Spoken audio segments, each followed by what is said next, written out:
Welcome to Why Health, a podcast brought to you by the BYU Public Health Department.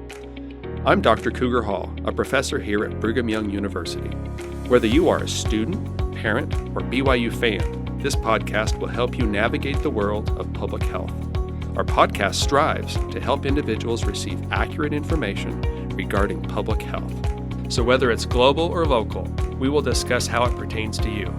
Just kick back and relax as we talk about Why Health. All right, it's a real pleasure to welcome Mary Linehan to the Why Podcast. Mary, how are you doing this morning? I'm great, thank you. I really appreciate your time. You and I have been friends and colleagues for 6 or 7 years at this point, and I just was really excited to get you on the podcast and ask you some questions about development, and maybe we can wrap up with some questions about SARS-CoV-2 and how we can hopefully learn what we need to learn and prepare for the next pandemic. Would you mind just giving our audience a brief introduction to who you are and your professional background? Is that all right, Mary? Sure. I am what I consider an infectious disease specialist. I'm not necessarily an expert because, as you can imagine, infectious diseases are a complex and wide group, and I really have specialized in it, but I wouldn't dare to call myself an expert really in anything. But I have worked internationally for about 25 years, and I've had the advantage of living in much of Asia and parts of Africa and worked with a tremendously wonderful group of people. And I have focused on child health care, nutrition, infectious diseases such as the Hib disease, malaria, HIV, neglected tropical diseases. And currently I have been working on COVID, and I've supported Tunisia for their response to the COVID pandemic, especially for vaccine rollout. And I'm based now in Vermont because after COVID hit, we all got to decide where we wanted to live, and this is a really nice place to be. So I'm really happy to be here with you today. Thanks, Mary. And I agree. If I could live in Vermont, I would. Having visited you there a couple of years ago, absolutely smitten. I think you found heaven on earth in so many ways. When I first met you, you were working in D.C., and we were working on a project together in Indonesia. You lived in Indonesia. Tell me a little bit about that experience. Yeah, I got to live in Indonesia for about 10 years, and it was really always wonderful. I actually lived there 3 separate times. The first time I went to help with large-scale study, and I helped design it and implement it. And then I left for a while, and I got to go back when the Asian economic crisis happened, and Indonesia just had a lot of health and nutrition problems. I went back to help then and worked on a vaccine study on the island of Lombok. And we lived there for about 4 years and then came home again and was fortunate enough to go back about 7 years later to work on the infectious disease portfolio at USAID. So I was based at the U.S. government embassy working for the U.S. Agency for International Development. And that's where we got involved in malaria and rabies control, a little bit of HIV and tuberculosis, which is of course some of the larger scale infectious disease problems in that part of the world. I'll just say one thing. I think travel changes us. I think it's humbling. I've never been on an airplane returning home where I didn't just take some notes about how I want to be a different person, whether that's something just as far as expressing more gratitude for the things that I do have, or finding things that other people are doing in their approach to life that I want to learn from and I want to incorporate. And you just mentioned, Mary, working with USAID, the United States Agency for International Development. I don't know how many of our listeners know what USAID does, how they work with developing nations, how they address key issues around public health and development, and how they really strive to build capacity. Can you give us just a brief overview of USAID and some of those thoughts?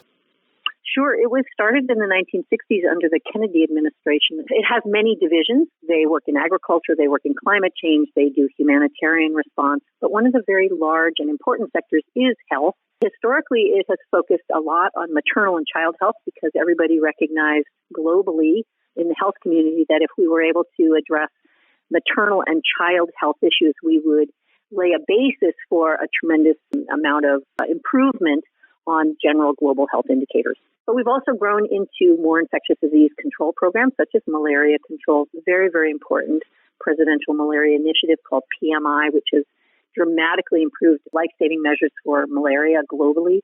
the very well-known PEPFAR program, which is the President's Emergency Response for HIV/AIDS. We also have a very large and important tuberculosis program because tuberculosis is one of the largest killers globally as well. So over the course of my 25 years of work in public health, I've gone from delivering services. I started out in Nepal giving out vitamin A capsules and running a program that improved child survival and reduced blindness among children using vitamin A, to now we design programs and work with our partners who implement them locally. We've done a lot of capacity building, worked with local governments and health staff, and we don't do service delivery much anymore. That's done locally, and so we've shifted out of the direct implementation of programs to working with local partners. And so what the U.S. investment in global health now increasingly is capacitating and strengthening the health systems that a country will have and serve its own people. So it's really been an extraordinary transition over the last 50 years. And it's a transition I really appreciate, Mary. I think maybe in the beginning providing services was important, but I think as we've transitioned to really that capacity building, and maybe a term that we use at BYU would be developing self-reliance.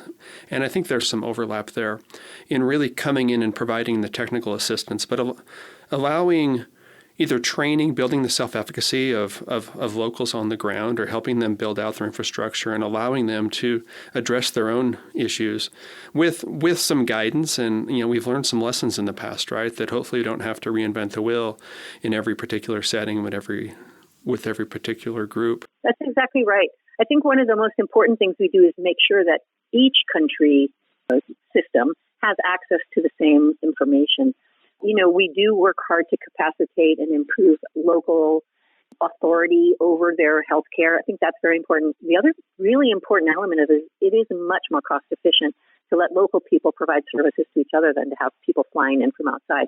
So as a taxpayer, that's a really good thing to know, that we are actively making sure that we use funds well. Public health is all about using whatever resources we have to meet the needs of the most people. And there's never going to be enough for everybody. So continually making cost-effective choices is really important, and that really requires that we allow local people to take over the services. Exactly. You talk about capacity building, and I feel like in some circles in public health, it's a little bit of a buzz term. We throw that around. Oh, and we're doing capacity building. I have observed you and Scott both. That is not a superficial buzz term for either of you. The care and the love and the concern that you have for those locals that are doing the work on the ground. When the program's over in 3 years or 5 years, where are they going to be? And how have we set them up for their next opportunity, whether that's with another NGO or another program or whatever it is, and you've maintained those relationships. That's been a great learning experience for me to see how you and Scott treat others and how you really invest in people. Thank you. That's so nice of you to say. I have to say that for me, the most gratifying part of the job is walking away and seeing that it stays, that you have colleagues who you learned from, you grew with, you plan together, and then when you leave, they don't need you. They are actually so successful and so professional and have their own networks that they take what you have jointly prepared and then run with it and make it something even more wonderful. I have always felt that was incredibly motivating, very exciting to be part of something and then to watch it grow without you. Really appreciate that. Maybe that brings me to a last discussion point, Mary, which is SARS-CoV-2. I don't think either of us are under any delusion that public health nailed this one. I don't think we would lay all of the blame at the feet of public health. But I'm wondering if you could, in a concise way, summarize what you think public health has done well and where you think we can improve. I highly doubt, I imagine you're of the same mindset that this isn't the last pandemic we're going to see, whether it's a year or 10 years or 100 years, we're going to be here again. So maybe in more of an optimistic, hopeful tone, how do we take those lessons learned and be better prepared next time? So there's about 3 questions in there, but your thoughts on COVID, what we did well, where we maybe missed the ball a little bit, and how we can move forward. I'm maybe not as pessimistic as some, and maybe it's pride of place, but I just feel like in some ways it's been an incredible boost for public health, certainly for global public health. I was so delighted to see how quickly and how openly countries shared data. We've never seen data so available in terms of who had the disease, where, who was reporting it, what kind of coverage you were getting, what kind of results you were seeing. I mean, people have been publishing and making data available, their results available, before they could even get them published. And I would point to the success of the vaccines as well. I mean, vaccine development has never been so extraordinarily successful. And if you look at, say, the Pfizer vaccine, that was a Turkish couple in a German company collaborating with Pfizer from the U.S. I mean, it was an international global effort to do something truly remarkable. So I think there are some tremendous successes, really exciting things. I also think that public health agencies, CDC, wow, what a slap in the face sometimes. They couldn't get the testing right. They couldn't get organized. We started to see what the limitations of just focusing on data were. If you wait for the data, you might miss a chance to actually do some good. Sometimes you have to go with a hunch. Sometimes you have to go with your very best effort. And so I think it sort of forced public health agencies, sort of the stodgy, solid ones, they're getting shaken up. They're going to have to rethink how they go forward. But what they did do right, they had pandemic preparedness plans in several countries, and I'm thinking of South Korea as an example. It was CDC planning and training which helped South Korea perform so well. They took the plans that we had jointly prepared and the training that they had done, and they implemented a really successful COVID prevention strategy early on. But I came away thinking that the human beings, the complexity of human interactions and community complexity is a huge obstacle to implementing some of the things we know that public health will tell us that are right. You can't quarantine everybody forever and expect them to have normal social relations. For me, that was a very big reminder that knowing what's going to work may not actually make it feasible for humans. They're complicated. They're resilient, but they're also cranky and don't want to be told what to do sometimes.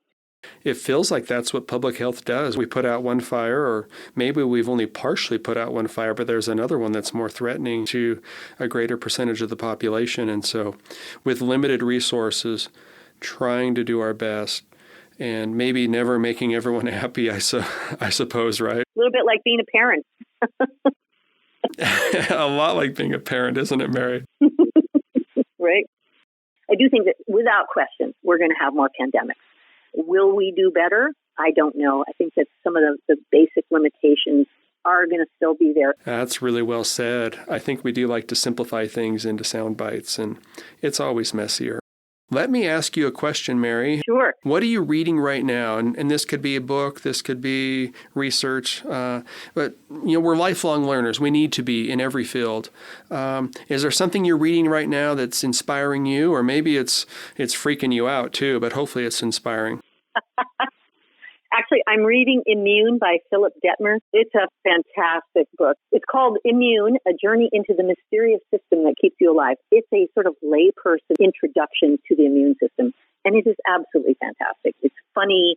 It makes complicated things much more understandable, and it really made me realize how little I understand the immune system and how much I have been listening to people who advertise ways to improve your immune system and how off base that really is. But it has a whole section on COVID and also one on diabetes that have just, for me, just really been captivating in terms of understanding how you can apply a real understanding of how your body works to your own healthcare. It's very empowering, and it's one that I would really recommend for everybody. I'm enjoying it tremendously. You know me, I'm going to download it today on Audible, Mary. You have given me so many amazing book recommendations over the years, and my goal is always, okay, Mary told me to listen or read to this. I got to do it in the next week. Mary, thank you. You're very generous as always. Really appreciate you. My pleasure. Thank you for having me. Thank you for joining us today. Catch us on our next episode, and don't forget to subscribe to future Why Health episodes.